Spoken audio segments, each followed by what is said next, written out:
Hello sir, good morning po sir. Good morning naman. Hindi po ako makakapasok kasi may lakas po ng ulan dito, may bagyo. Yung lahat po ng dadaanan, baha. Ganun ba? Naiintindihan naman kita.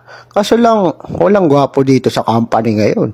Hinihintay pa naman ng mga babae, yung mga ganyang kagwapo. Yung ganyang itsura kasi yung gusto ng mga babae para maging inspirasyon nila. Parang timang si sir. Di mo ba napapansin, mas ganado magtrabaho yung mga babae kapag ka nandito ka? Mas marami silang nagagawa kasi may artistahin dito pag nandito Di ka. naman, nakakasar to.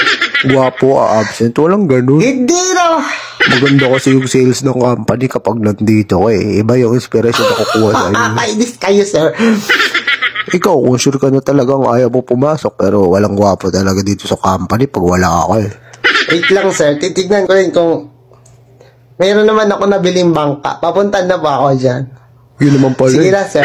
Dadating na yung kahawig ni John Lloyd dito sa work. Huy, hindi na. Sige, wait ka namin ah. Sige na po. Gano'ng katagal? Mga 2 minutes na dyan ako. Ututong pala ka.